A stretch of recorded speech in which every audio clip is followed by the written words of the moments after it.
그래서 그날이 있기에 오늘이 의미가 있고 그날이 있기에 좋으신 하나님, 늘 좋으신 하나님. 아멘. 아침마다 또 그 주님의 은혜가 또 충분한 그런 날입니다. 저는 오늘 그 아침 묵상 그 시편 31편을 했는데 거기에 이렇게 이런 표현이 마음에 확 닿아서 확 붙들고 또 은혜를 누리고 있습니다. 그것은 쌓아두신 은혜, 베푸신 은혜, 놀라운 사랑, 이런 말씀이 나오더라고요.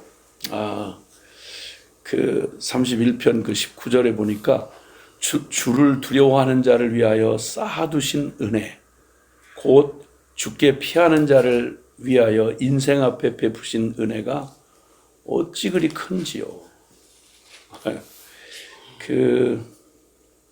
사실 우는 사자처럼 이렇게 삼킬자를 두루 찾아다니는 이 사단의 이 마지막 발악, 그리고 또 그냥 너무너무 하나님 떠나서 그냥 이 병든 자아와 사단에게 최적화되어 있는 세상의 그 유혹 한복판을 이렇게 살아가는 믿음의 사람인 우리에게는 너무 실감나는, 그리고 너무 와닿는 그런 이제 이 시편인데, 역시 다윗의 시라고 소개가 되어 있어요. 근데 원수의 그 추격을 피해서 도망다니던 다윗이 그 정말 그 절박하고 간절한 그 상황에서 하나님 앞에 이렇게 간구하고 믿음의 선포를 하고 막 이러는데, 우리 아이들 어렸을 때 그 열에 막 시달리면 애들이 막 이렇게 막 흥분이 돼가지고 열에 막 펄펄 끓고 막 그 몸이 고통스럽고 그러면, 그 열이 많으면 애들이 말이 많아져요. 이렇게 아플 때 그 아픈 걸 이기느라고 그러는지, 그래가지고 막 이제 주일학교에서 배운 그런 막 찬송도 부르고 믿음의 고백도 하고, 그러다가 막 너무 아파요, 나 죽겠어 막 이러고 하다가 막 횡설수설하는 횡설수설 그런 아이들의 모습이 참 귀엽기도 하고 안쓰럽기도 하고 그런 생각이 문득 났어요. 이 다윗이 한 사람이죠. 뭐 너무 연약한 한 질그릇인데, 근데 우리가 아는 영웅적인 다윗, 그 영웅이 저절로 되는가, 그냥 나면서부터 영웅인가? 아닌 거예요. 여기 보면 그냥 정말 이렇게 막 그 아이들이 아플 때 횡설수설하듯이 이 내용을 읽다 보면 뭐야? 이렇게 생각하게 막 그냥 토로할 때, 그 고통 속에서 토로할 때는 9절에 보니까 여호와여, 내가 고통 중에 있사오니 내게 은혜를 베푸소서. 내가 근심 때문에 눈과 영혼과 몸이 쇠하였나이다. 내 일생을 슬픔으로 보내며 나의 연수를 탄식으로 보내며 내 기력이 나의 죄악 때문에 약하여지며 나의 뼈가 쇠하도소이다. 내가 모든 대적들 때문에 욕을 당하고 내 이웃에게서 심히 당하니 내 친구가 놀라고 길에서 보는 자가 나를 피하였나이다. 내가 잊어버린 바 됨이 죽은 자를 마음에 두지 아니함 같고 깨진 그릇과 같으니이다. 내가 무리의 비방을 들었으므로 사방이 두려움으로 감싸였나이다. 그들이 나를 치려고 함께 의논할 때 내 생명을 빼앗기로 꾀하였나이다. 그냥 너무 고통스럽고 힘에 겨워서 앞이 보이지 않는 이런 상황에 빠지면 일생이 다 어두운 것 같은 생각이 드는 거죠. 나는 막 일생 막 다 지금 요 고백처럼 뼈가 쇠하고 막 탄식으로 내 일생을 슬픔으로 보내며 나의 연수를 탄식으로 보냅니다. 이렇게 얘기를 하면 자칫 이 말만 들으면 뭐야 이거 다윗 이제 고백답지 않게 이게 무슨 말이야, 이런 생각이 들 정도로 이 현실이에요. 고통당할 때는 아무것도 생각이 안 나고 몸살만 죽게 알아도 막 그 엄청난 고백은 온데간데였고 꼭 죽을 것만 같고, 그냥 뭐 내가 제일 이 세상에서 제일 욥하고 비교가 안 될 만큼 고통당하는 거 어떤 생각이 사실 들죠. 뭐 얼마나 그 생생한 현실, 너무 연약한 나, 바늘끝 하나만 찔려도 찔리려고만 해도 그렇게 몸서리치게 두렵고 아픈데 주사 맞는 거 그렇게 무서워 하잖아요. 그 사자같이 담대한 목사님들도 병원에 가면 덜덜 떨고 긴장해가지고 그 안 아프게 해줄 수 없느냐고 그 어린애보다도 더 여린 모습을 보일 때가 있죠. 이게 사실이에요. 근데 그렇게 연약하고 막 한순간도 그냥 지나가지 않는 그런 모든 바람이 스치는 것도 막 아픔을 느낄 정도로 거기 민감하고 연약해 있는 진짜 질그릇 같은 정말 종이짝 같은 인생이 사실 난데 그런데 그 이 참 언제 끝난다는 보장도 없고 그냥 무서운 막 사자 떼가 막 떼로 덤벼드는 것 같은 저 하이에나 떼가 막 그 들판에서 막 수십 마리가 막 그 으르렁거리고 지치지도 않고 쫓아오는 것 같은 이 몸서리치는 이런 그 과정을 이렇게 다윗의 생애는 막 정말 뭐 설명 없이 드라마 같이 되었다면 우리는 보이는 세계뿐만 아니라 보이지 않는 내 마음의 그런 공격과 염려와 두려움과 그리고 또 막 연약한 감정이 누구 말 한마디만 억울한 소리 들어도 그냥 누가 불길한 얘기만 좀 해도 그냥 하루 종일 그 일 때문에 막 그 몸살을 치러내는 이제 이런 모습과 이렇게 겹쳐지면서 그래 참 한참 어려울 때는 아니 뭐 대단한 것도 아닌데도 지나고 나면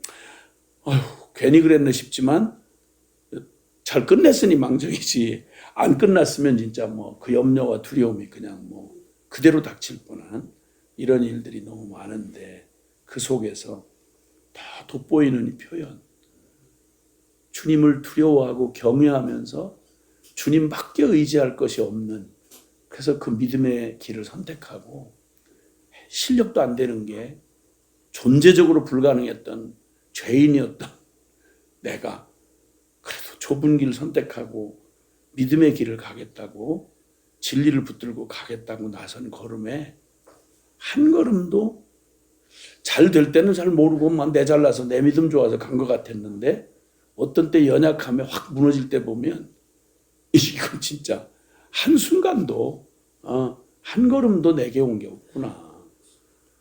근데 주님을 그래도 주님이 결론이기에 주님을 경외하는 자, 주를 두려워하는 자를 위해서 쌓아두신 은혜.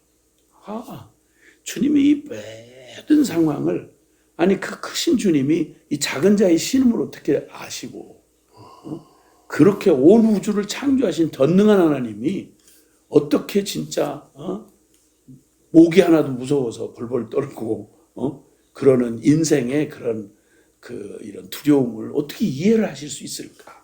그런데 주님이 정말 우리를 위해 쌓아두신 은혜라는 걸 지나고 보면 야 갑자기 막 뭐 아무리 좋은 마음을 가지고 있어도 아이고야 내가 그렇게까지 생각을 못했다 야 어떡하니 널 도와주지 못해서 어떡하니 이러는 게 인생사의 대부분인데 근데 기가 막히게 어떻게 이런 것까지 준비해 놓으셨어요? 이것도 있었어요? 하나님의 은혜에 이런 것도 있었어요? 이렇게 말씀 의지하고 살다 보면 묵상이 가져오는 묵상을 통해서 알게 되는 게 이것만큼은 내 사정은 하나님이 이해하실 수 없을 거예요. 나의 이런 이 부끄러운 거기다가 10절에 내 기력이 나의 죄악 때문에 약하여지며 나의 뼈가 쇠하도소이다.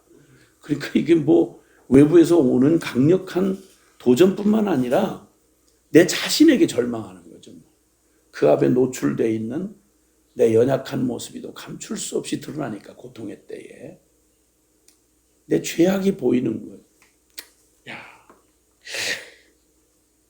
나한테 뭐 희망이 있어? 이런 생각이 들면 자기 자신의 절망이 찾아오면 이건 참 그래도 탓이 남에게 있을 때는 견딜 만한데 핑계를 댈 수가 있는데 결국 나 때문이만 나 같은 게 무슨 이런 생각으로 공격을 받기 시작하면 이건 뭐 퍽 주저앉아서 일어날 수가 없는, 뼈가 새한다는 말이 뼈가 무너졌다는 얘기죠.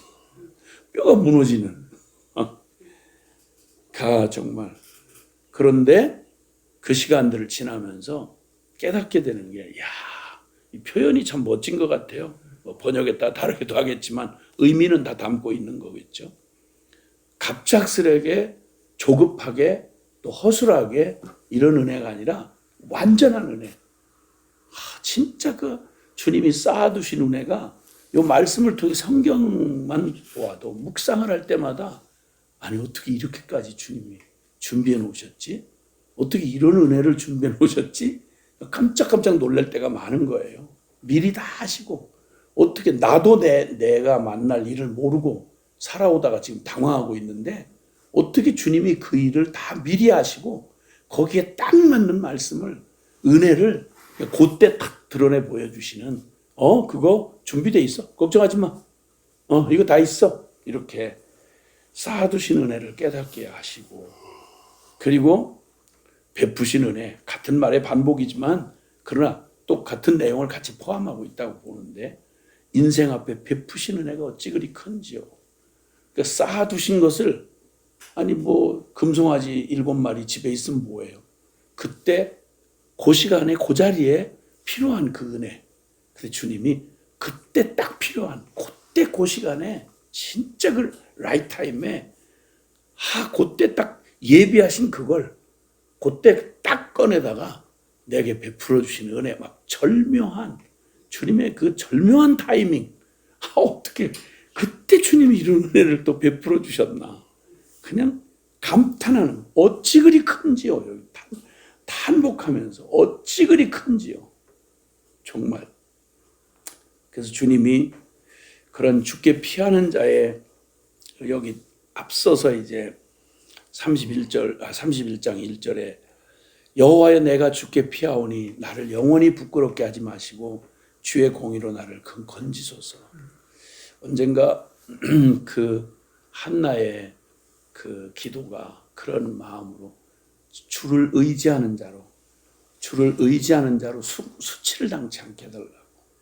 원수들이 내게 조롱을 합니다. 네 하나님 어딨냐고. 너 그 잘난 믿음 가지고 살았는데 되는 게 뭐냐고. 무언가 분명히 올 새벽인데, 새벽 바로 직전이 제일 어둡다듯이 기다리는데 뭔가 보이질 않고, 원수들은 조롱하고 그냥 뭐 베레벨 말로 비방을 하고 사방의 두려움으로 감싸여 오는 그때, 신락 같은 믿음처럼 그래도 주님이 아니야, 주님 말씀대로 돼, 그러고 붙들고 있는데 막 조롱이 들려올 때, 그때 이런 탄식이 나오는 거죠. 하나님만을 의지하는 나로 수치를 당케 해주세요. 왜냐하면 주님의 이름에 영광이 달려 있으니까. 주님의 이름에 영광이 달려 있으니까. 누군가 말한 것처럼 주의 이름의 영광을 주님이 지켜주십시오. 주님의 영광을 주님이 지켜주십시오. 내가 어떻게 그걸 지킵니까? 주님이 책임져 주세요. 영원히 내가 죽게 피하오니 나를 영원히 부끄럽게 하지 마시고 주의 공의로 나를 건져주세요. 내게 귀를 기울여 속히 건져주시고 내게 견고한 바위와 고난은 산성이 되소서. 이런 간절한 청원을 주님 앞에 드리더라고요. 그러니까 간구하고, 그리고 또 막 흔들리면, 두렵고 막 흔들릴 때 그는 또 이렇게 얘기를 해요. 자기 태도를, 믿음의 결단과 고백을 이렇게 5절에서 8절에 보면, 내가 나의 영을 주의 손에 부탁하나이다. 진리 하나님 여호와여 나를 속량하셨나이다. 구원하신 하나님, 나를 그 속량해 주신 그 주님 앞에 나 이제 그 6절에 보면 곧 이어서 허탄한 거짓을 숭상하는 자들을 내가 미워하고, 그러니까 헛된 이 썩어지 없어질 그런 우상 섬기는 자들에게 거기에 비굴하게 내가 손 내밀지 않겠습니다. 그들 내가 미워하겠습니다. 주님의 편에 확실히 서겠습니다. 내가 주의 인자하심을 기뻐하며 즐거워할 것은 주께서 나의 고난을 보시고 환난 중에 있는 내 영혼을 아셨으며 나를 원수의 수중에 가두지 아니하셨고 내 발을 넓은 곳에 세우셨습니다. 주님이 주의 백성들에게 주로 의지하는 자들에게 베푸셨던 역사적인 사실을 기억하고 믿음을 되살리면서 믿음의 결단을 해요. 그리고 그 믿음이 흔들렸기 때문에 탄식을 하는 게 아니라 그 믿음을 내 의지로 그 내 감정이 막 나를 휘몰아가고 내가 털썩 주저앉을 것 같은 상황에서도 변하지 않는 진리에다가 고백을 딱 못을 박아놓고 그런 다음에 솔직히 토로하는. 나는요 주님 외에 다른 여지 없어요. 어떤 경우도 난 다른 자에게 우상 섬기는 자들에게 손 벌리지 않겠어요. 그렇게 해놓고 그리고 주님 다 아시죠? 근데 저 죽겠어요. 진짜 너무 힘들어요. 평생에 즐거운 날이 없었던 것처럼 이렇게 막 내가 이렇게 슬픔으로 내 일생을 슬픔으로 보내며 나의 연수를 탄식으로 보낸다. 그러니까 막 그동안 막 잘 이겨왔던 신나게 뛰어넘었던 고난도 이게 한 패키지로 막 기억이 나면서 그냥 그 고통스러웠던 순간이 막 쫙 밀려오니까 그러니까 내 뼈가 쇠합니다. 주님. 내 연약함도 나를 막 흔들어댑니다. 원수들의 비방도 들려오고요. 주님, 이 탄식이 쉽게 말하면 신앙의 뿌리까지 내던진 탄식이 아니고 믿음의 결단과 태도를 정확히 선포하고 그리고 꼭 아버지 앞에서 막 푸념하지. 힘들어요. 아, 나 정말 힘들다고요. 너 그럼 내 아들 아니란 말이야? 아, 그런 건 아니지만 힘든 건 힘든 거잖아요. 진짜. 뭐 이런 식의 그런 참 이 다윗의 생애를 묵상하면서 언젠가 제가 한번 저의 그런 자라난 배경이나 이런 것 때문에 내가 존경하고 내가 사랑하는 분 앞에서는 어려운 말을 안 하는 걸 저는 그게 미덕이고 그게 당연한 의리라고 생각해왔던 저는 주님하고 관계도 꼭 그렇게만 생각을 했더랬는데 어느 훈련을 받다가 제가 존경하는 딴 말에는 제가 동의하기 어려운데 하나님을 내 방식으로 내가 아는 문화로 주님을 이렇게 주님 앞에서 기도할 때 막 이런 막 푸념 안 했어요. 괜찮아요. 아프긴 아픈데 그까짓 건 무슨 하나님이 다 저거 해주신 거 비하면 뭐 아픈 것도 아니지 죽는 놈도 있는데 이런 식으로 제 사랑을 표현하는 게 주님 앞에 제 사랑을 드리는 걸로 그렇게 확신하고 살았더랬는데 어느 어떤 강사가 그러더라고요. 다윗은 하나님 앞에 다윗의 관계는 그 친밀함에 대한 얘기를 하면서 아프면 아프다고 하고 속상하면 속상하다고 그러고 그냥 막 쉽게 말하면 허물없는 친구한테나 털어놓을 만한 그런 이야기를 더 남기지 않고 하나님 앞에 다 털어놓을 만큼 그는 하나님을 그렇게 신뢰했다고. 못 믿어서 탄식이 아니고 그 얘기를 하는데 큰 충격을 받았어요. 아, 그렇구나. 보통은 다들 어려운 사람한테는 너무 존경하지만 너무 사랑하지만 어려운 얘기 잘 안 하잖아요. 그리고는 꼭 허물없는 친구 만나서 막 밤새도록 이바구를 떨면서 그냥 어려웠느니 막 속상했느니 하는 얘기를 거기서는 털어놓는데 그 앞에서는 아니라고 하는 거. 나는 그게 의리라고 배웠거든요. 근데 하나님도 그런 식으로 대하고 있더라고요, 제가. 그때 이 다윗의 이야기를 통해서 그때 저에게 지금도 잘 되진 않아요. 잘 되진 않는데 그런데 그때 동의가 됐어요. 그러고 보니까 이 시편이 오늘 주님 앞에서 그렇구나. 못할 말이 없지. 주님 앞에. 아프다고 하고 낙심됐다고 그러고 막 죽을 것 같다고 그러고 무슨 말도 못할 게 없는 그러나 그보다 크신 주님의 베푸신 이 쌓아두신 은혜 그 베푸신 은혜 이 말을 더욱 참 마음에 와닿으면서 그래서 더 가슴에 막 이렇게 와닿는 그러한 게 됐는데요. 16절에 주의 얼굴을 주의 종에게 비추고 주의 사랑으로 나를 구원하소서. 주님도 그렇게 고백하더라고요. 그리고 21절에 여호와를 찬송할지어다 견고한 성에서 그의 놀라운 사랑을 내게 보이셨음이로다.